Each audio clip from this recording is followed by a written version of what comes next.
Good evening. Good evening tonight, my friends. Good to see somebody came out tonight. I found some pretty rare stories for you. Rare stories from, I think it's from the Talmud. And I want to start out with them. They're about Yaakov HaZadik, James the Just, coming from the Talmud. And one of them is really funny, I think, if you get it, if you get the joke. Now, as you know, if you want to talk, you have a question that I can't answer, just break in, please. So there's several of them. I will start here. In spite of controversy,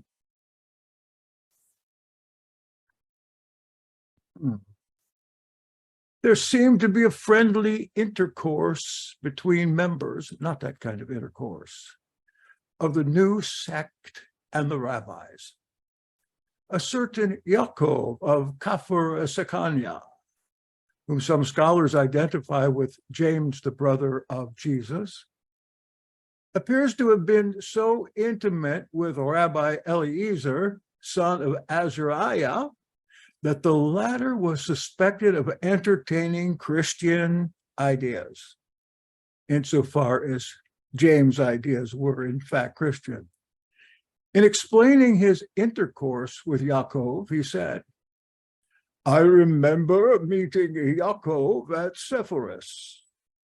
That's just about a half a mile from Nazareth, where he communicated to me in the name of Jesus an opinion which gave me pleasure.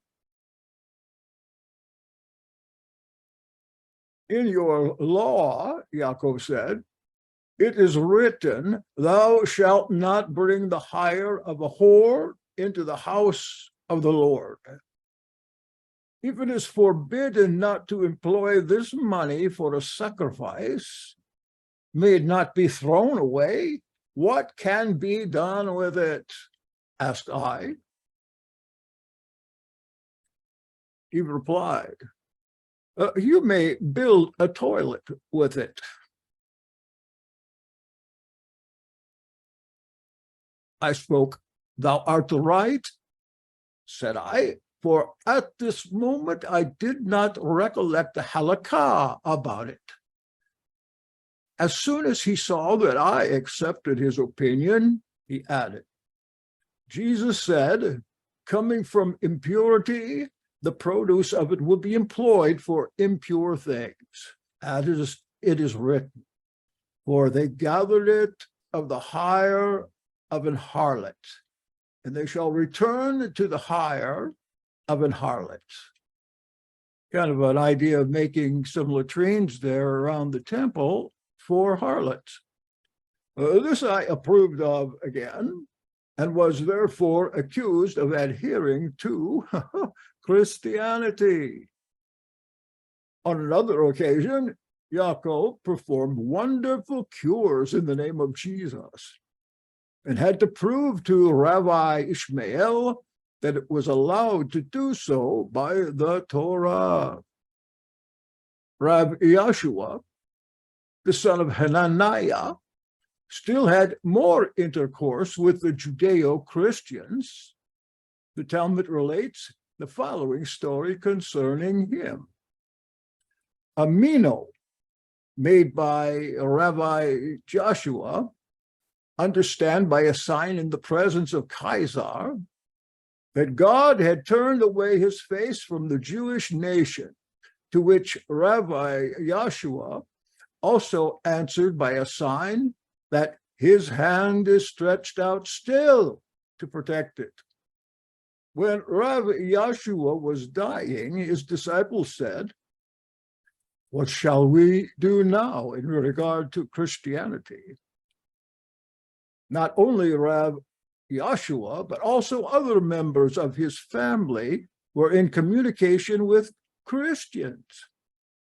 It is stated in the Mishnah that Hananiah, a nephew of Rav Yahshua, came to Capernaum and had some intimate conversation about sorcery with Mine, I don't know who that is, Manny, who persuaded him to ride on the back of an ass on the Shabbat day. When he returned to his uncle, he gave him an ointment by means of which he was cured. But Rav Yahshua told him, since thou hast heard the braying of the ass of this wicked man, thou canst not dwell in the land of Israel. That is to say, it's dangerous to remain with Christians. Hananiah went therefore to Babylon and died there. In general, the Mishnah on Ecclesiastes has many sayings about the Mine. Oh, I know what that is. The Mine, the Minim, the heretics, the Nazarenes, of which the following is another example. Let's see if it is or not. I didn't look at this one before. Rav Yonatan, who lived in the first quarter of the 2nd century, went to them and was surprised by the master in conversation with them. The master left the place, but the Mine, the heretics, sent after him, asking him to assist in making a contribution to a bride. He came back and found there a young girl. He said, "Is this what Jews do?" They said, "Is it not written, cast in thy lot among us, let us all have one purse?" Rav Yonatan, hearing that, ran away. If this passage is authentic, Madame Derenbourg says that it must be an allusion to the sect of Nicholas, Nicolaitans, or Prodicus in Palestine. The Midrash mentions also a certain Rav Yehuda, son of Nakusa, who had frequent conversations with the Mine, but no details are given about them. And it goes on here. I don't even know what this old text is. I just found it just before we talked, and it goes on for more of these, some of which we probably can't understand very well. That last one, I didn't get that, flew right over my head. But the one about buying a latrine for harlots, that's pretty good. If a harlot brings their offering in, what can you do with it? Well, there's always something to do with money. As we'll see in the 2nd volume of the Nazarene Acts, there's a really good story about Pita and Simon Magus, where what happens from it brings in 6,000 pieces of gold to Pita from, well, we would say a sinful man. What's to do with it? The disciples ask him, Pita, what can we do? We can't take money from this man. He's sinful. He's an outcast. What shall we do? Peter's answer to that was really good. I liked it. I really liked it. Because yes, in times past, people have handed me a Pentecostal handshake, evil people, where they hold out their hand to shake it after church, and there might be $1 in it, in that hand, or maybe $100 in that hand. What to do with that money? Peter said to its Messiah, he's given it to Messiah. Messiah has given it back to Peter, and Peter is splitting it up among the brothers who are in desperate need of it. Most of them were quite poor. Wow, all these stories I'm gaining through this next edition and enjoying it. Aha, see what's going on. Anything with chat? Where is chat? Oh, you like that music? I'll send you an album. I really will. Did you get my card, Vicky? I sent you a card. What kind of card? Oh, A debit card? a Rembrandt card. Yeah, it says debit card with the amount of That was 6,000 gold pieces on it. Woohoo! Did you Yeah, send how it to my about that? address? Yeah, I probably sent it to the tent. Tonight we've got part 4 of what happened to the Nazarenes after 62 AD or 70 AD. The issues are the flight of Pella continued, got a little more on that. What became of Jerusalem in around 70 AD? What of the legions? What about the Birkhat Minim, the curse of the Nazarenes? The Jamnia Syndicate, if we get that far. And finally, the evolution of the Nazarenes, or as Ludwig Snyder calls them, the Jerusalem Church. So recently, we can look at Luke 21, 19 through 22 as some evidence of the flight, both pro and con. Many people that are into this, they don't believe it happened. It's impossible to get across Israel at that time. But of those that do believe it, almost all of them that I've read put the onus on Simeon bar Clopas as the one that led them through.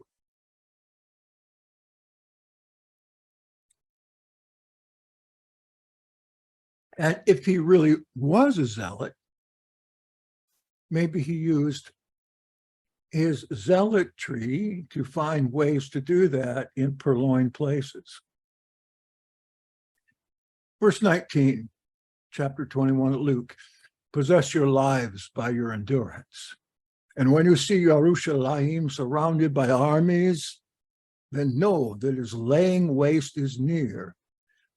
We imagine that was when Cestius surrounded Jerusalem. Remember, we talked about that last time. For some reason, he took his legions and left and went up and got destroyed at Armageddon.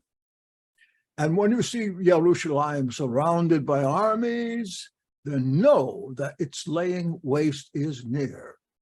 Then let those in Yehudah flee to the mountains, and let those who are in the midst of her go out, and let not those who are in the fields enter her. Because these are days of vengeance to fill all that have been written. Obviously, he's talking about the sections of the prophets that talk about the day of the Lord and what would happen on that day. And woe to those who are pregnant and to those who are nursing children in those days, for there shall be great distress. Many translations read that tribulation, the great tribulation in the land, and wrath upon this people. And they shall fall by the edge of the sword and be led away captive into all the nations. That's exactly what the Romans did. Killed everyone they could. If somebody was still healthy, they sent him off to slavery. And Jerusalem shall be trampled underfoot by the Gentiles until the times of the Gentiles are fulfilled. That's quite a prediction, because when was that? 48? 67? A couple of years ago when Jerusalem became the worldwide capital? I'm not sure, but they got all of Jerusalem in 67, I think. So how far are we now from that? 40, let's see, 70s, 80s, 90s. I'm doing exactly what Trelly Jean does. Count my fingers. The zeros, the tens, and 320s, zeros. Well, I can't get it now. Has it been 70 years? I don't know why I can't seem all of a sudden to get that. 48, 50, there's 50 years, 60, 70. Yeah, we passed 70 years now. A lot of people predicted that at the 70 years after 48, that was going to be the time that Yahshua returns. We know he already did return, at least I do, but that does not mean that he isn't going to return again. In fact, we absolutely need him to, and if we continue to pray about that, then we will pressure him to come down, because this world is getting bad and worse. Although, of course, you've got to have the cancer come to the surface before you even know what it is, and it's sure coming to the surface right now. And it's time to whack some of that out, although everyone will be hurt unless we flee to the caves of Pella. So here are the pros and cons of this whole question of whether Pella was the place, whether it was not, or whether it was just a myth. Jerusalem was surrounded and fell in 70, but it was first surrounded in 66, 4 years before that. And as I mentioned many times, the legions of Cestius, or Cestius, if you prefer, nobody knows. Even Josephus does not know why he just turned and left and went back up to Caesarea and got destroyed without cleaning out Jerusalem at all. That's the time that most consider the possibility that the Nazarenes got out of there. That was before the Zealots and the Secanyah and the three frogs took control of Jerusalem just before. So that could be a time they got out.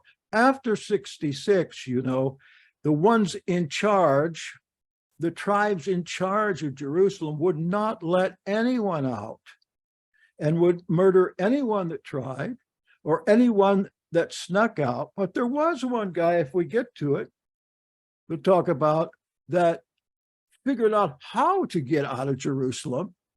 And he got out in the most unbelievable way. And his life was very important for our current history.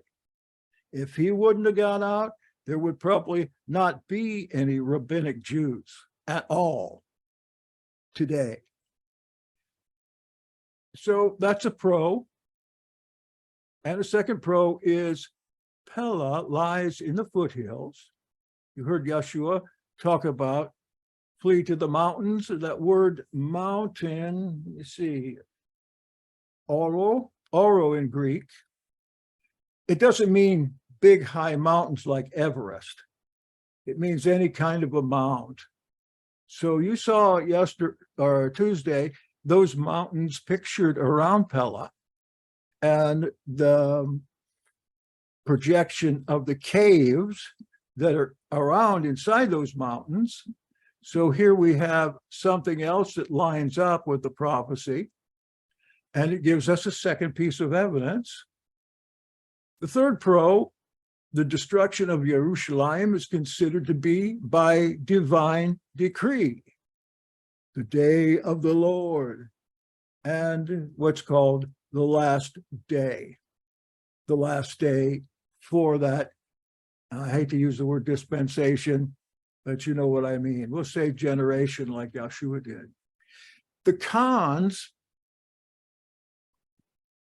the prophecy doesn't really give a plain destination. It just kind of gives you a time and a very general time and very general place. So that's considered a con. Locations other than Pella could satisfy that prophecy instead, or probably even better. Thirdly, Eusebius says, that's a church historian of the 4th century, that the flight happened before the war rather than during the actual siege. And of course, that time that I mentioned would be before the actual war broke out. The destruction of those legions at Armageddon and on the way there by Jewish troops was the thing that really, really got the war going, because Nero couldn't stand that. But what became of Jerusalem? And what are the Roman legions? Now, we have studied that and studied that. It is so interesting. And I think mainly because we find that prophecy actually in 3 of the Gospels and alluded to in the 4th, and many other places that we can read.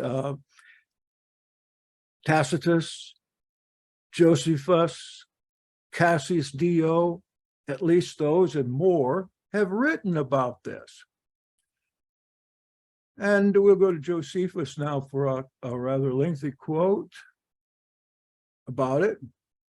Now, as soon as the army had no more people to slay or to plunder, because there remained none to be the objects of their fury, for they wouldn't have spared any, had there remained any other such work to be done.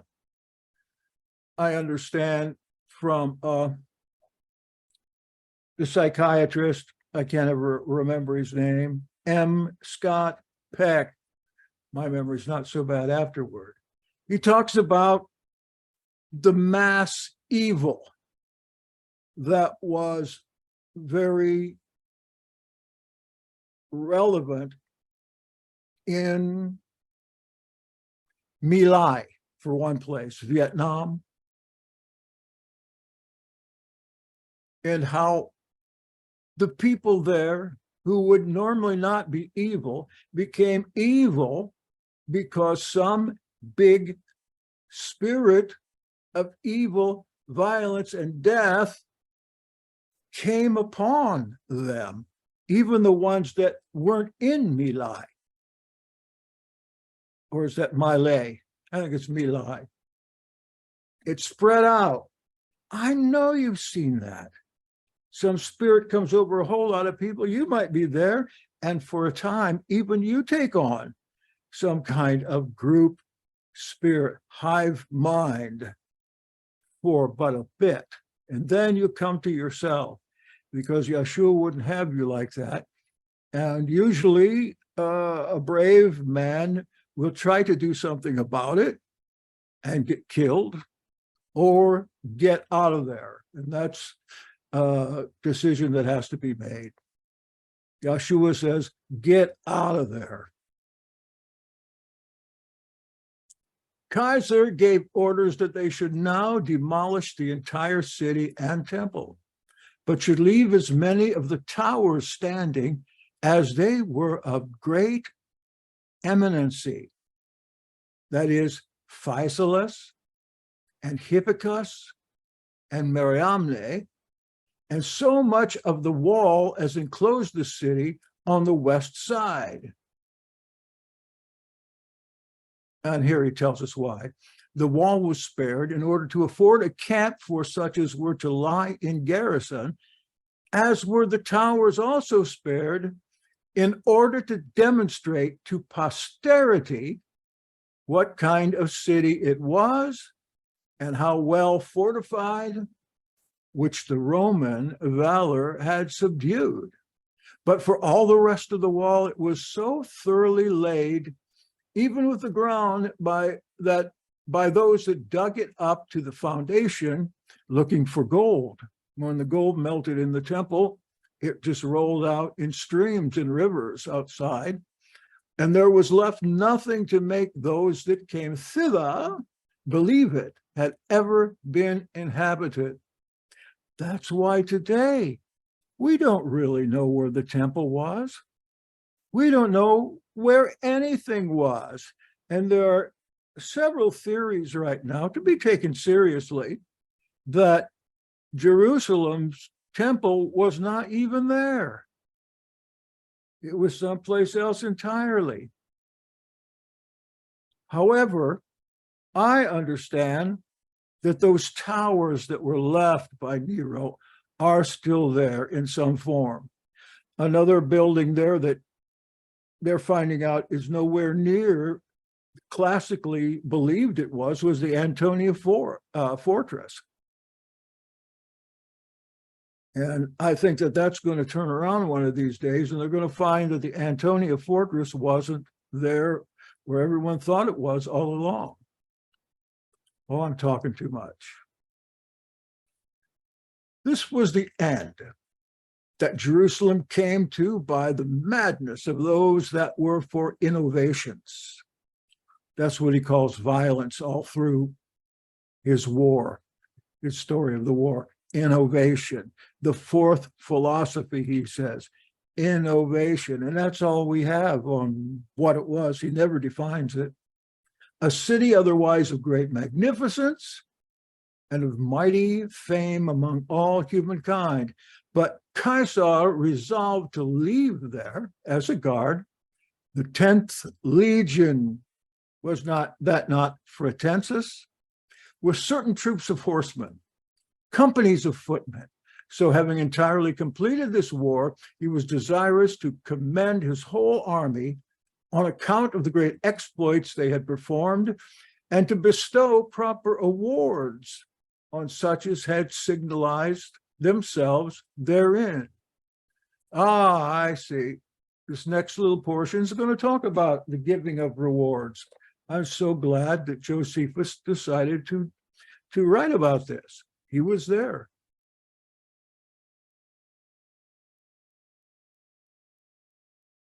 He even got a reward. He had his chains taken off. Hereupon Titus ordered those whose business it was to read the list of all that had performed great exploits in the war, whom he called to him by their names and commended them before the company and rejoiced in them in the same manner as a man would have rejoiced in his own exploits.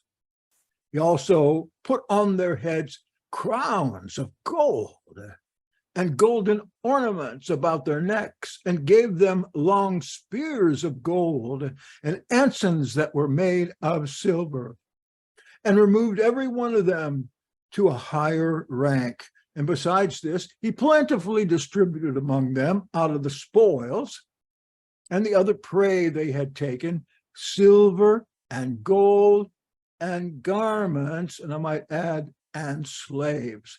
So when they had all these honors bestowed on them according to his own appointment made to everyone, and he had wished all sorts of happiness to the whole army, he came down among the great acclamations which were made to him, and he betook himself to offer thanks offerings to the gods, and at once sacrificed a vast number of oxen that stood ready at the altars, and distributed those oxen among the army to feast.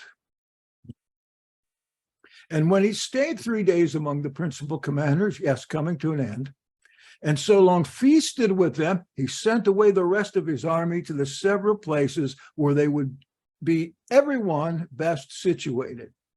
A lot of them, the older ones, he sent over to the other side of the Euphrates River. There were settlements there of retired army men. And these army men, if they stayed 16 to 20 years, and stayed alive somehow, they would get a piece of land somewhere to retire on. And that's usually where it was. That's why the scripture in Revelation talks about the Euphrates drying up and armies coming over from there, because in the center of the war, as the Romans were actually losing their Jerusalem for a while, where did they get their reinforcements? They got them from the other side of the Euphrates River, consisting of retired troops, and brought them across the Euphrates. And it says the Euphrates dried up. That happens all the time. That happens all the time. I notice every time it does, every year, somebody gets on YouTube and says, hey, the Euphrates is drying up. A sign, a sign. It does that every year. Now, where were we? And as he remembered that the 12th legion had given way to the Jews, under Cestius, their general, he expelled them out of all Syria, for they had lain formerly at Raphania, and sent them away to a place called Melatine, near the Euphrates, which is in the limits of Armenia and Cappadocia. He also thought fit that 2 of the legions should stay with him till he should go to Egypt. He then went down with his army to that Caesarea, which lay beside the seaside, and there laid up the rest of his spoils in great quantities, and gave order that the captives should be kept there. So where else are they going? I see. In Caesarea, that was the capital for the Romans at that time on the seashore, and he sent them up there undoubtedly so they could be shipped off. In those days, everybody throughout the empire had slaves. A lot of Nazarene believers got shipped out to Rome and different places as inscriptions on toilets and other places like that are found of the fish and different inscriptions that read about the Nazarene faith. He gave orders that the captives should be kept there for the winter season, hindered them from sailing into Italy. Okay, any comments about what I just read? What became of Jerusalem? Of course, that's just a short piece of what. Another text I've been working on for about a year is a Slavonic version of Josephus' Jewish War, which is quite different than the Greek version we read, English from Greek. The Slavonic Josephus was, of course, as you know, Josephus wrote the Jewish War in Aramaic first, and that Aramaic version disappeared. But the Aramaic version was used for the Jews. So they know what was going on. And then the Greek version was used for the Romans because he didn't want to know some of the stuff. He didn't want them to know what he had written to the Aramaic speakers all throughout the East there. And the Slavonic version, Robert Eisenman and I worked a little on this a couple of years ago, and we both decided, looking at the text, translating some of it, that Slavonic version was the Aramaic version found and translated by Saint Carol, and his brother, what's his brother's name? I can't think, who went up there to what is the Czech Republic or Czechia right now to find those, and they didn't have a written language at that time. And so Cyril and Methodius, thank you. Cyril and Methodius were translators that the Pope sent up there to find texts, to give those people a written language. And that is one of the texts that they found and that they translated. And we have it. It didn't get in English till the 1930s. And it is completely ignored today, but the Slavonic version has a lot about the disciples and Yahshua and the wild man, John the Baptist, in it that we are missing. Jackson, can I ask you a question real quick? Sure. You sent me, I think it was a couple years ago, maybe, you sent me a PDF, I think it was a PDF of the Slavonic Josephus.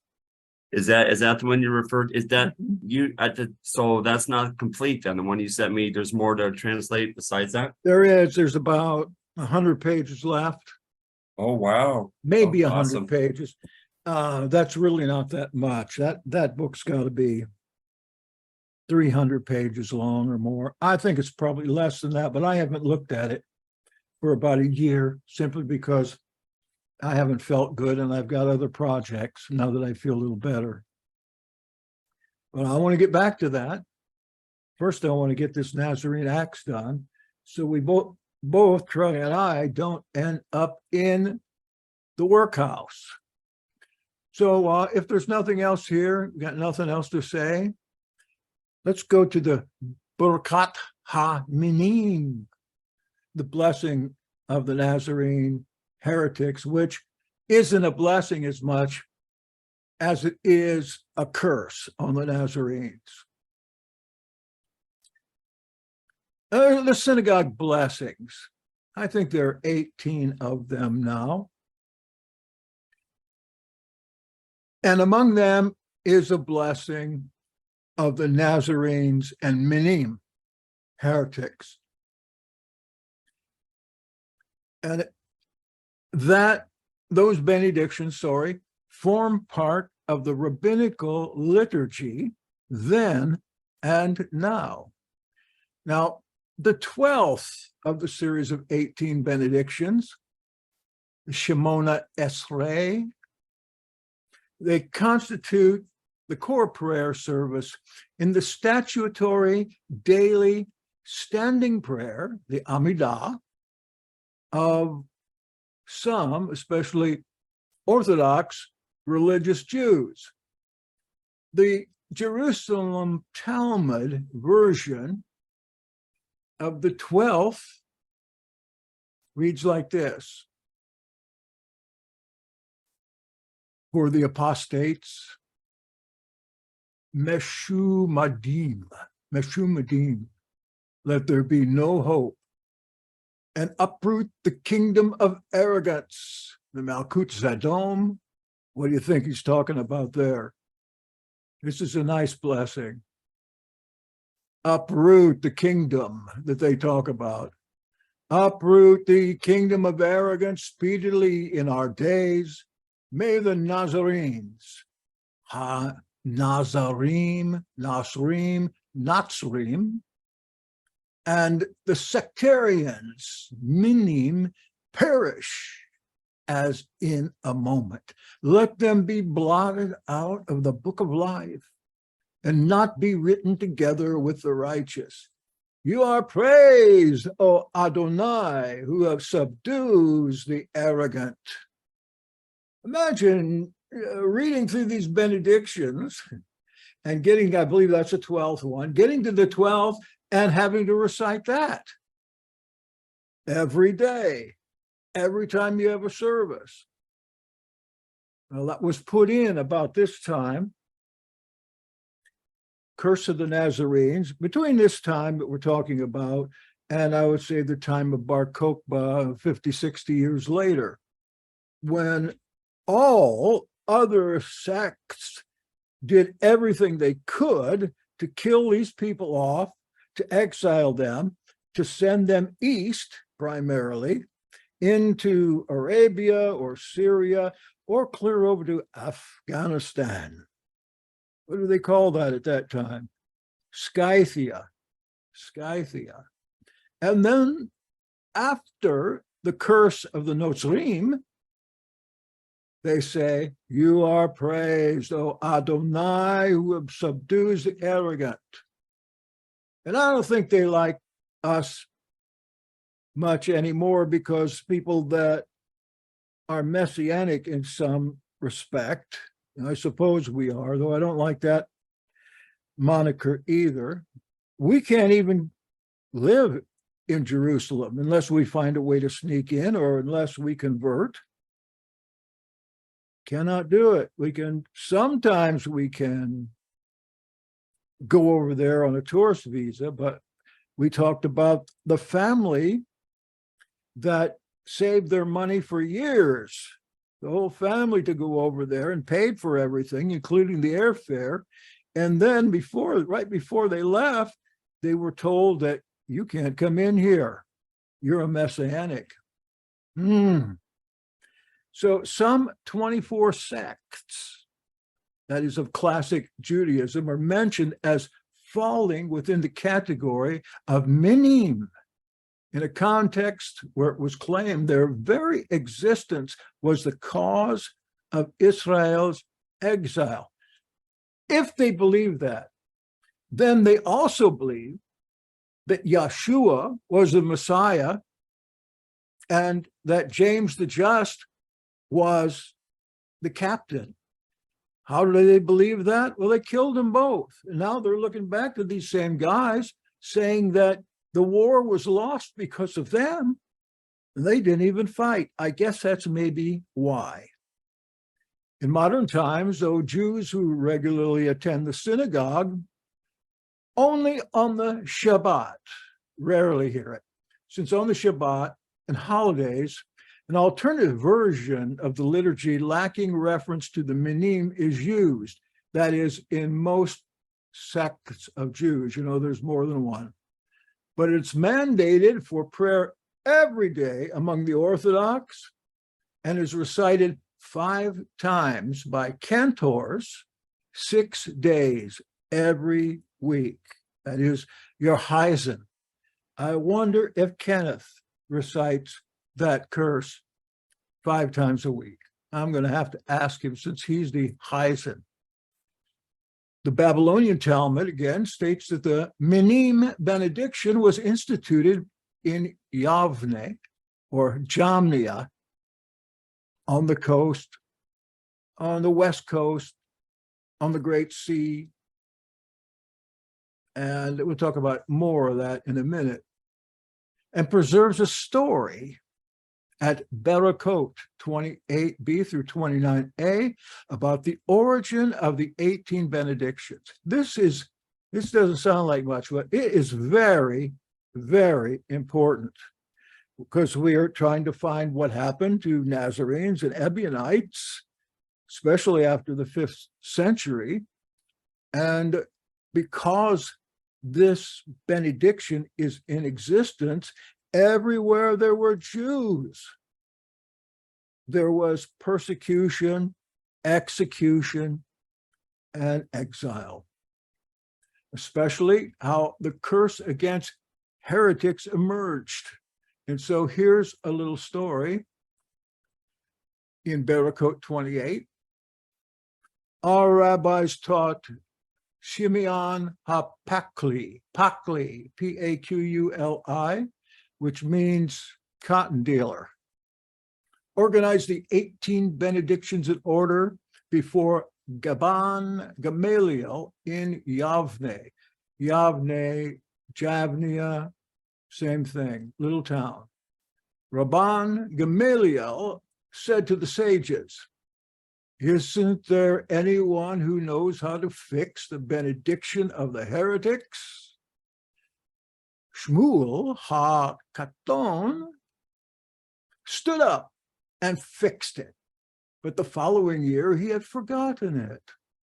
And he thought about it for 2 or 3 hours, and he couldn't remember it. But they did not remove it. They kept it in. And they didn't remove him for forgetting it. Why then did they not remove him? Didn't Rav Yehuda state that,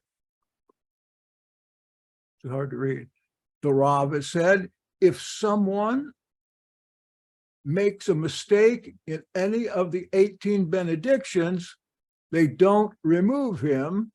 But if he makes a mistake in the benediction of the heretics, they remove him, since they suspect that perhaps he is a heretic. And the Shmuel HaKaton, he was not just a cotton dealer, he was also what they call the precentor of the synagogue, which is the same as the Heisen. Cantor, same thing.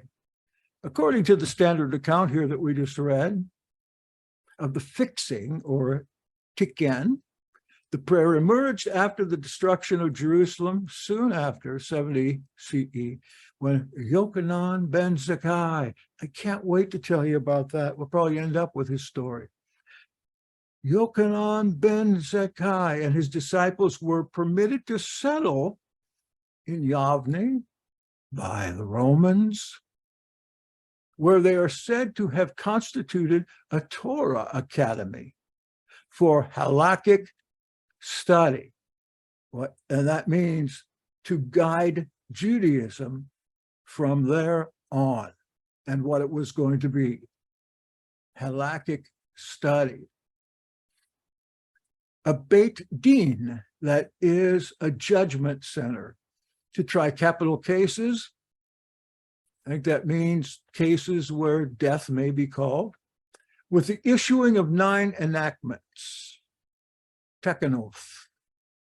The assembly gradually came to see itself as a successor of the Sanhedrin of Jerusalem. The specific grounds for the curse in this traditional view arose from the atmosphere of crisis induced by the catastrophic events earlier. At Yavne, the Pharisees interdicted sectarianism. They changed Judaism. The Pharisees. Why? Because Ben Zachai was a Pharisee, and he was the head of it, making a deal with the Romans. He expelled all those who didn't belong to their group, excommunicated Jews of Nazarean observance, expunged the biblical canon of all works written in Greek or having an apocalyptic tone. You wonder, why isn't Jubilees and Enoch and Baruch and the Apocrypha that Catholics have, why aren't they in the Bible today? It's because of Jamnia. Anything that struck at apocalypticisms, messianic theology, or anything outside their ways was eliminated. And they started a canon there, a canon that the Protestants, after the Reformation, picked up from them. And that's why if you're of background of Protestantism, you don't have those books, and you don't know how Elohim spoke through those 400 years that your pastor said, God is silent. You don't know. But for me, when I study them, I realize these are incredibly important to see the bridge. And God is not silent, neither them or at any other stage in history. He is always speaking with his general revelation, and even a heathen can see him if they look close enough. So they expunged the biblical canon of all works written in Greek and having an apocalyptic tone. Wonder why they left Daniel in there. In order to establish an exclusivist orthodoxy, which we call today rabbinical Judaism. Still an enemy, a real enemy. The introduction of this form of the curse, to one view, functioned to smoke them out, smoke out the Minim. If a reader faltered in reciting the prayer, if he faltered or he cursed himself with that benediction, they took it seriously, that would be tantamount to thanking God for bringing about their own destruction. They would fall under suspicion. Everyone in the synagogue looked around at that time, and they would risk expulsion from the congregation and what they called the ban. You don't talk to them. Now tell me if you can hear this Birkhat Minim, courtesy Hebrew for Christians. Let's see if I can get it playing for your ears. What will happen? ולמה שנים אל תהי תקווה, לכל הרשע כרגע תאבד, וכל אויביך מהרה יקראת, והזדים מהרה תעקר ותשבר ותמגר, ותכניע במהרה בימינו. ברוך אתה אדוני, שבר אויבים ומכניע זדים. And for slanderers, let there be no hope, and may all the evil in an instant be destroyed, and all thy enemies be cut down swiftly, and evil ones uproot and break and destroy and humble soon and in our days. Blessed are you, Lord, who breaks down enemies and humbles sinners.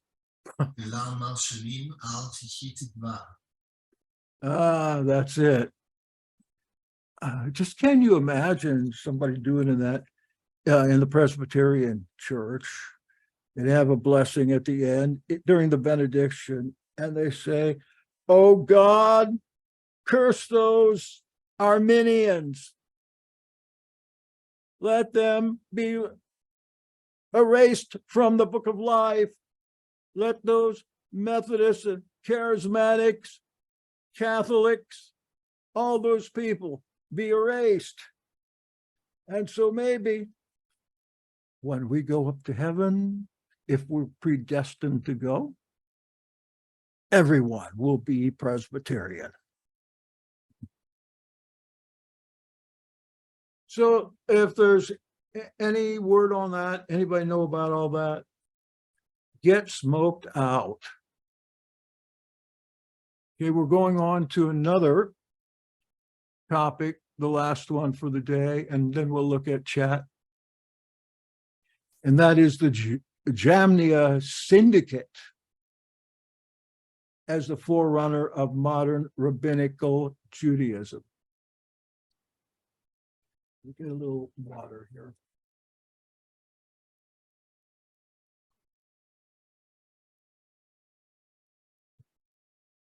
Look at the Talmud for a minute. It relates that sometime before the destruction of the Second Temple, Rabbi Yochanan ben Zachai, I told you we'd say a little more about him, he escaped Jerusalem's walls to the little city of Jamnia to the west, where he received permission from the Romans to found a school of halakha. Oh, we talked about that. You wonder how that could possibly be. And the Romans, I think, were taken by this guy because of his method of escape. I hope, I have a cleaned up version of his escape here. It's going to take the rest of the time. And we'll look at a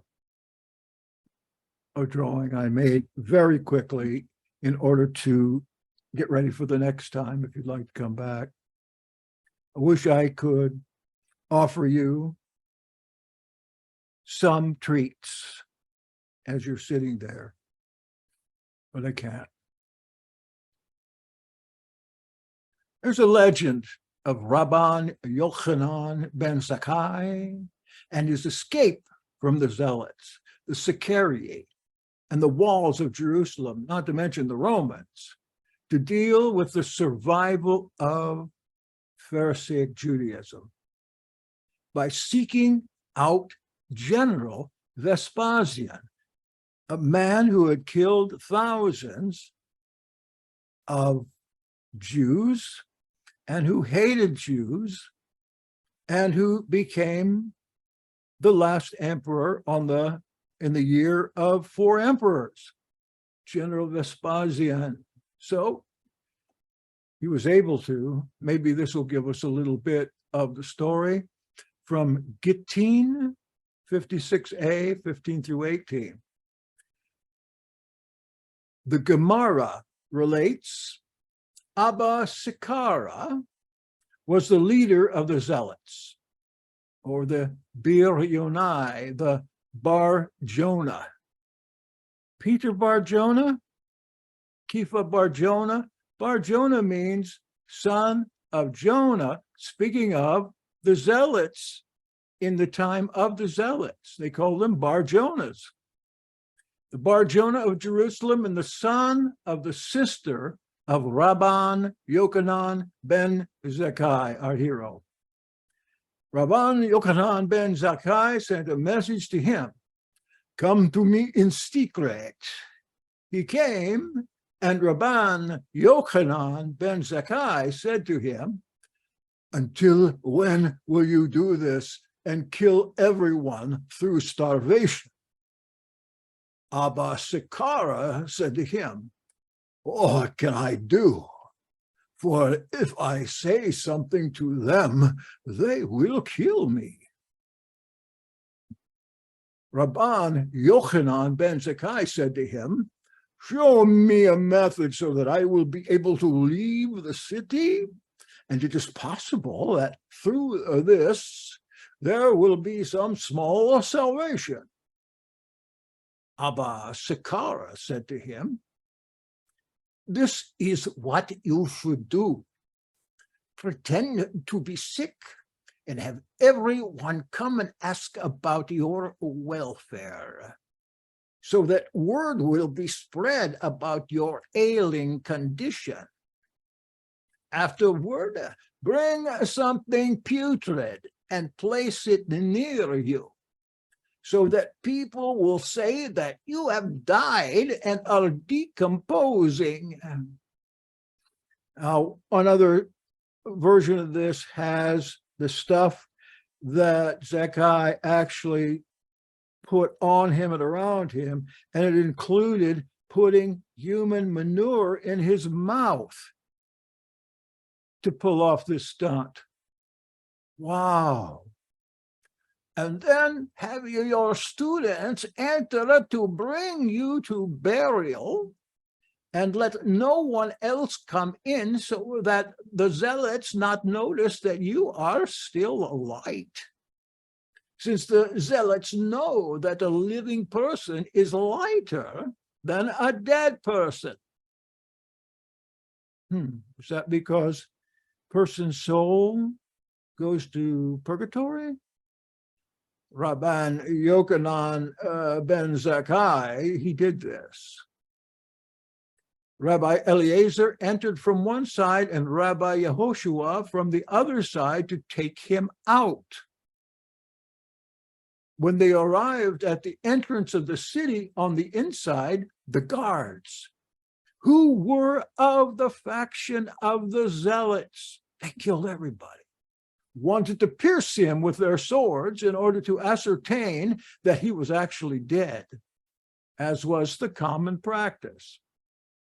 Abba Sekara said to them, "The Romans will say that they pierced even their teacher." The guards then wanted to at least push him to see whether he was still alive, push him around, in which case he would cry out on account of the pushing. Abba Sekara said to them, "They will say that they push even their teacher." The guards then opened the gate and he was taken out. The other story talks about the Romans sniffing his breath. I can't imagine. When Rabban Yochanan ben Zachai reached there, that is the Roman camp outside Jerusalem, he said, "Oh, greetings to you, the king. Greetings to you, king." Vespasian said to him, "You are liable for 2 death penalties. One, because I am not a king, and yet you call me king. And furthermore, if I am a king, why didn't you come out to me until now?" This starting to sound familiar? Rabban Yochanan ben Zachai said to him, "As for what you said about yourself, I am not a king. In truth, you are a king, if not now, then in the future. as if you are not a king, Jerusalem will not be handed over into your land, as it is written, and the Lebanon shall fall by a mighty one. That's in Isaiah 10:34. And the mighty one means only a king, as it is written, and their mighty one shall be of themselves, and their ruler shall proceed from the midst of them. That's Jeremiah 30:21. Indicating that mighty one parallels ruler. And Lebanon means only the temple, as it is stated, that good mountain and the Lebanon, Deuteronomy 3:25. And as for what you said with your second comment, if I am a king, why didn't you come to me until now? There are zealots among us who did not allow us to do this. Understanding that Rabban Yochanan ben Zachai was prepared to ask him not to destroy the temple. This is before that happened, I guess. Vespasian said to him, if there is a barrel of honey and a snake, Daraku, is wrapped around it, wouldn't they break the barrel in order to kill the snake? In a similar fashion, I am forced to destroy the city of Jerusalem in order to kill the zealots barricaded within it. Rabban Yochanan ben Zachai was silent and did not answer. In the light of this, Rav Yosef later read the following verse about him, and some say that it was Rabbi Akiva who applied the verse to Rabban Yochanan ben Zachai. That verse is, I am Adonai, who turns wise men backward and makes their knowledge foolish. Isaiah 44:25. I hope this isn't going on all day. As Rabban Yochanan ben Zachai should have said the following to Vespasian in response. In such a case, we take tongs, remove the snake, and kill it. And in this way, we leave the barrel intact. So too, you should kill the rebels and leave the city as it is. Well, they made a deal. Evidently, Vespasian liked his little jokes, his accent. As I said, Vespasian did hate Jews. And he allowed Jamnia to have a school of halakha. And Ben Zachai, his intention was to save Judaism, something that I believe Barnabas, that we do on Sunday nights, also was trying to do with the Nazarenes, save it, mold it so they could be useful without the temple. And really, Barnabas should have done better than Zachai on that. He must have had extraordinary talents. But can you see what the Pharisaical establishment at Yavne accomplished? Still ringing right now. Still, when you got another life of the Nazarenes, Nazarene Israel going, they're still here. They would destroy us if they could, but right now I think they're saying that we're just a bunch of pests. Go into one of their synagogues and see what happens. Go in without a kippah, see what happens. Go try to talk to a child in there and see what happens. So very influential. Now I have just a picture to show you that we're going to do next time. Something that I sketched fast today. It looks horrible, but we'll see. I'll do a better one. I wish I was better at computer graphics. Wish I could find someone that would do this. I'm kind of doing as I go on and learn more about this, I'm doing a little chart to see what sects were important. First of all, BC, before Christos. And as time goes on, by 70 AD here, what's left, what they believe, that's what I don't have yet. I pretty much don't know it, but I don't want to miss any of it. By 70, we have Gnostics apart from their own. They didn't really get into the Nazarenes yet. We say here, the very first we call Nazarenes. The Yahshua movement and the apostles, they're Nazarenes. By 70 AD and after, they begin to be called Nazoraeans. That's what you usually hear me call them. And they begin to evolve. The other group here that came out of Nazarenes, I should have something there, I don't. The Ebionites, the poor. And then there is the church, starting out probably in about 70 or maybe 10 years earlier, or maybe with the advent of Paul.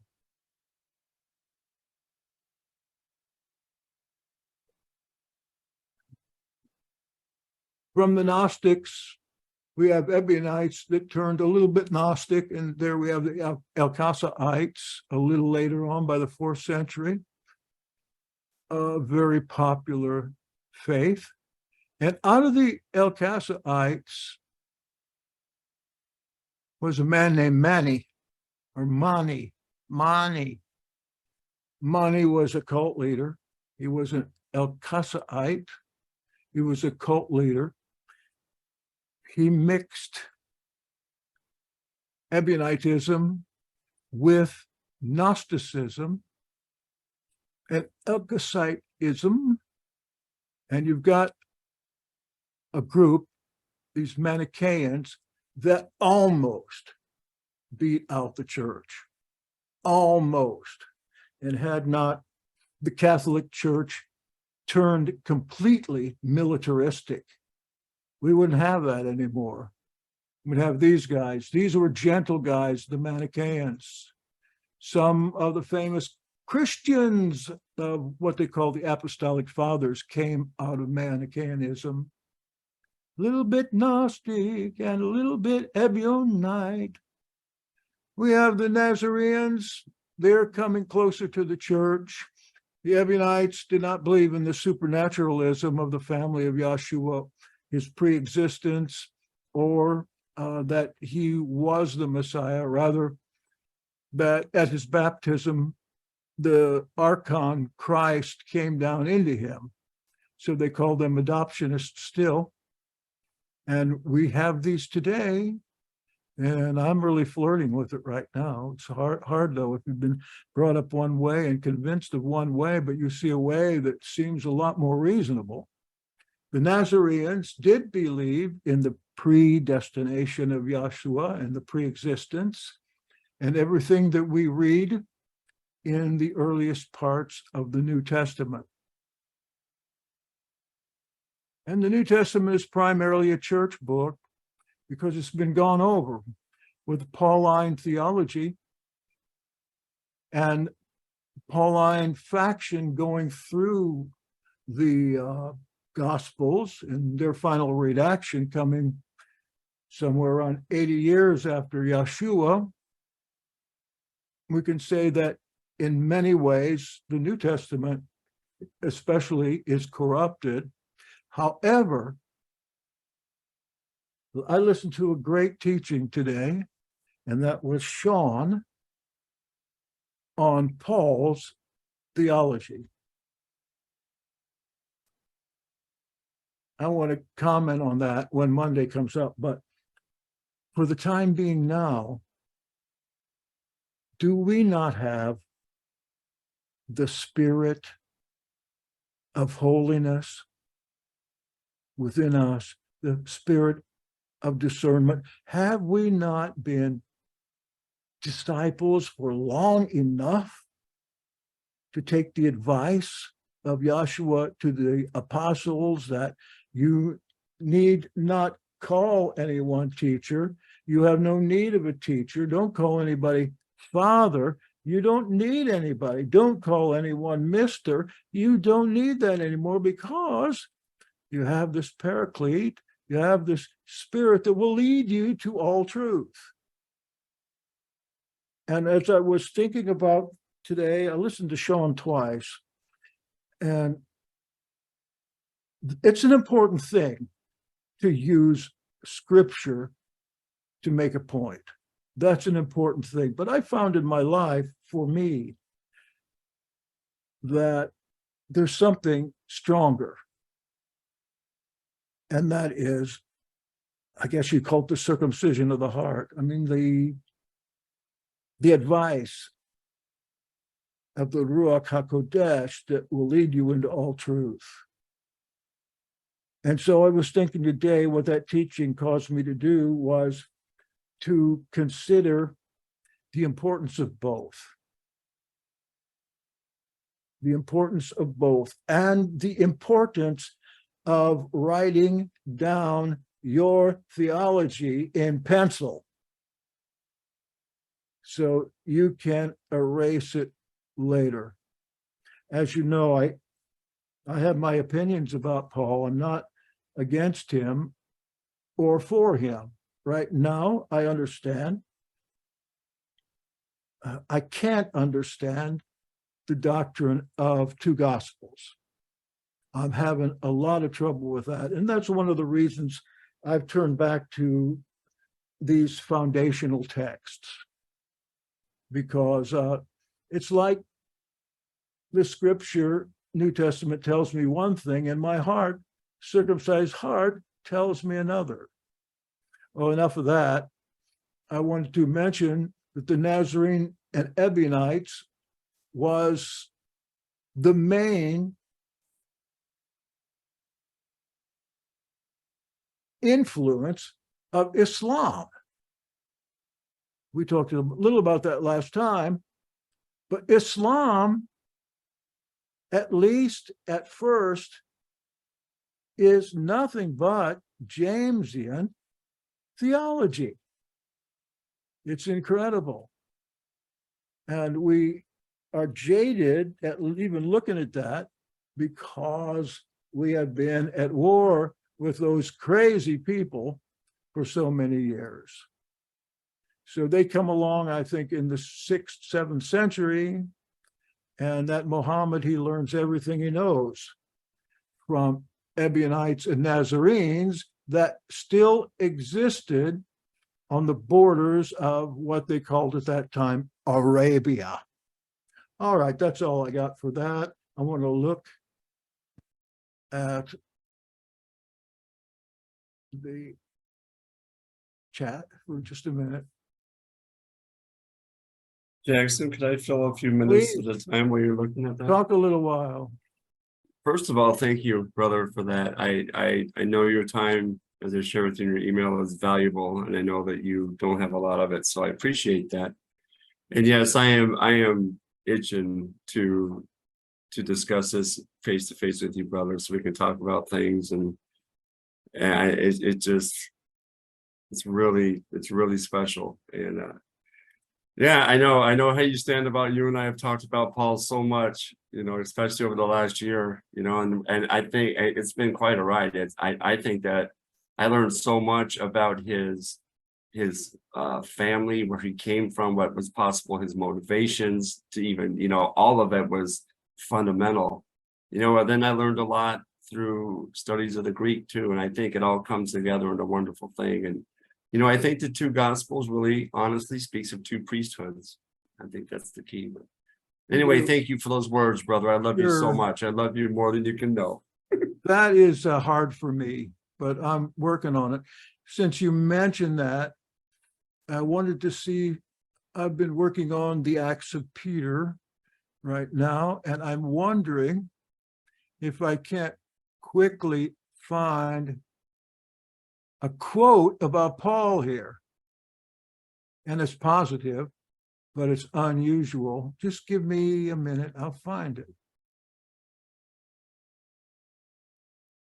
If I can.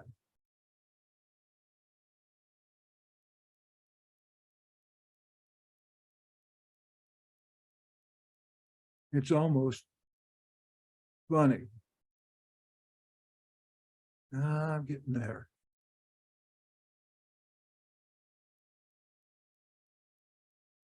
Ah, here it is. This is from the Acts of Peter.